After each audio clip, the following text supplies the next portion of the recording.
She was not born a queen. She was born in exile, in a land that was not her own, under a sky that did not speak her language. Her name was Hadassah, an orphan girl in a conquered nation, no crown, no power, no future. But history was already moving toward her, and one day, her decision would determine whether her people lived or were erased forever. This is the story they never told you. Before she was Esther, she was Hadassah. Before she wore a crown, she wore grief. Before she saved a nation, she lost her own world. The Persian Empire ruled from India to Ethiopia.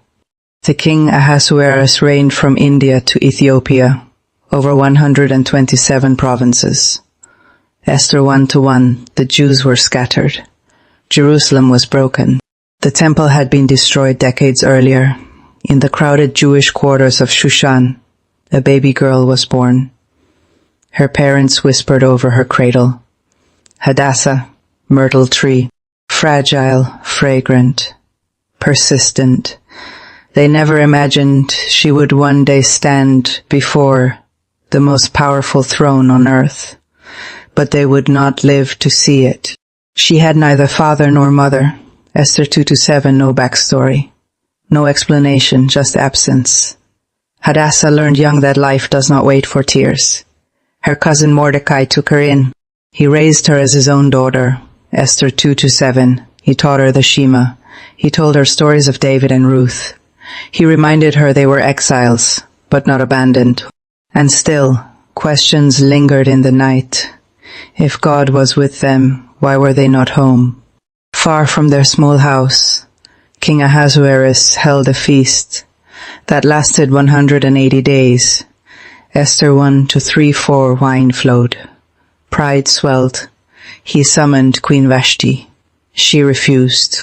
Queen Vashti has done wrong to all the peoples. Esther 1:16, she was removed. A crown fell. Across the empire, young virgins were gathered. Esther 2-3, they did not ask Hadassah. They took her. For 12 months she prepared with oils and perfumes. Esther 2:12, 12 months of waiting. Mordecai walked daily before the courtyard of the harem to learn how she fared. Esther 2:11, before she entered the palace, he instructed her. Esther had not revealed her people or kindred. Esther 2:10, hide who you are. To survive, she concealed herself. When her turn came to go into the king, she asked for nothing except what was advised. Esther 2:15, the king loved Esther more than all the women, so that he set the royal crown on her head. Esther 2:17, the orphan became queen, but she still hid her identity. In those days, Mordecai uncovered a plot to assassinate the king. Esther 2:21-23, Esther told the king in Mordecai's name. The king lived. Mordecai was not rewarded. Then Haman, the Agagite, rose to power.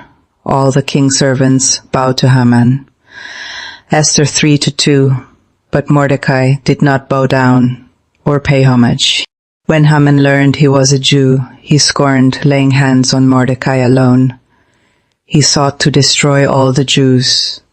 Esther 3-6, to destroy, to kill, and to annihilate all Jews, young and old, women and children, in one day. Esther 3:13 lots were cast per. Esther 3-7, the decree was sealed. The city of Shushan was thrown into confusion. Esther 3:15, Mordecai tore his clothes and put on sackcloth and ashes. Esther 4-1, Esther sent garments. He sent a message.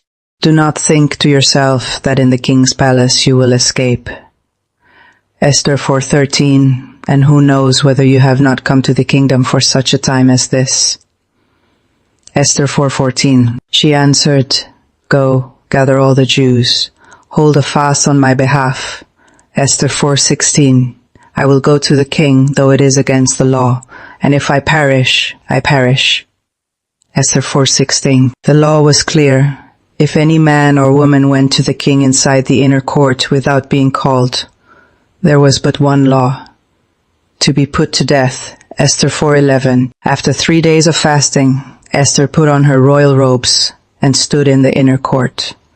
Esther 5:1. When the king saw Queen Esther standing in the court, she won favor in his sight. He held out the golden scepter.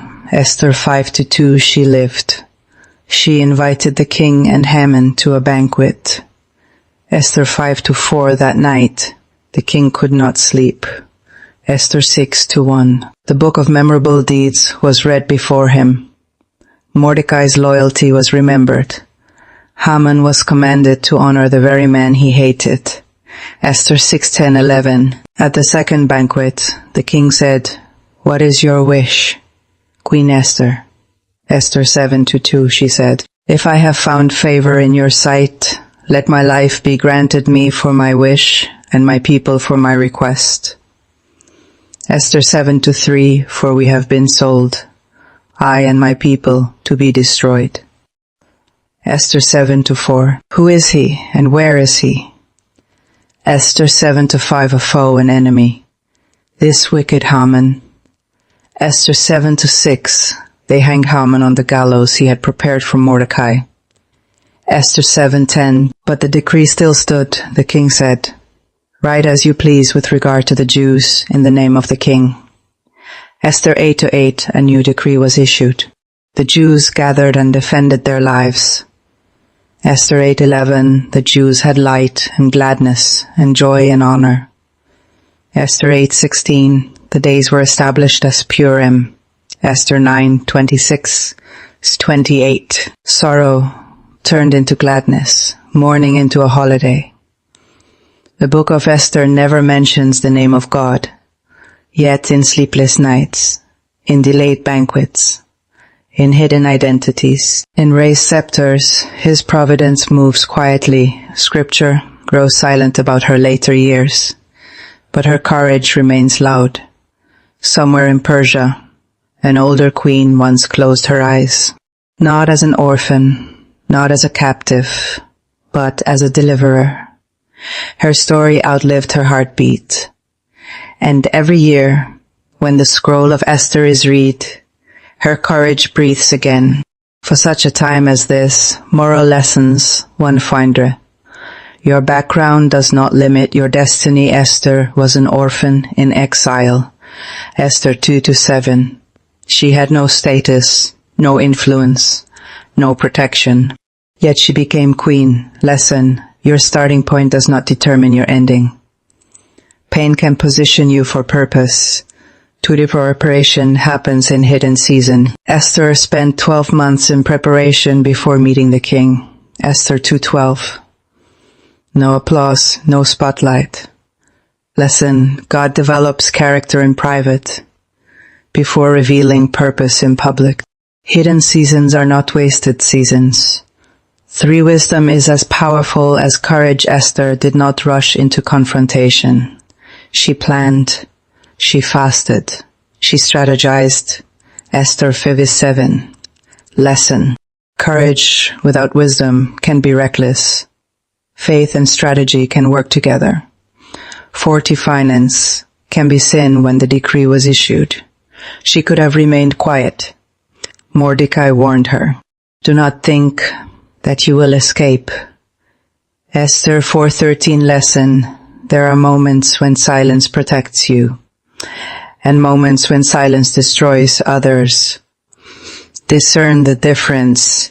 5. To fear is not a sign to retreat. Esther was afraid. Anyone would be. Approaching the king uninvited meant death. Esther 4:11.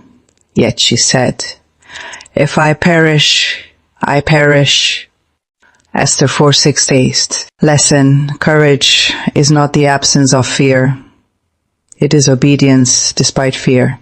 6. Wide, you may be positioned for more than you realize, and who knows whether you have come to the kingdom for such a time as this. Esther 4:14. She did not understand her position at first. Lesson: sometimes your job, influence, or platform is not about comfort. It is about calling. 7. is working even when he is silent. The name of God is never mentioned in the Book of Esther, yet his timing is everywhere. A sleepless night. Esther 6-1, a delayed accusation, a reversed decree lesson. Divine providence often moves quietly. Just because God is silent does not mean he is absent. 8. What was meant for destruction can become deliverance.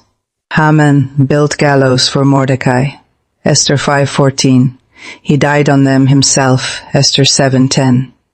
Lesson: evil often collapses under its own pride. What was meant to break, you can become the instrument of justice. 9. Fruin leadership is service. Not status. Esther risked her throne to save her people.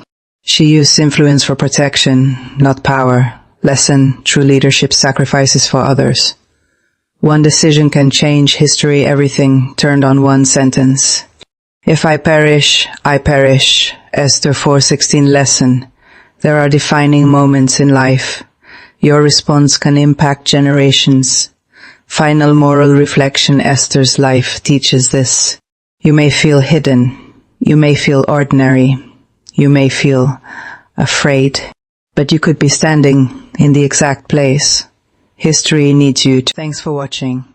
If you enjoyed this, smash that subscribe button and join our community.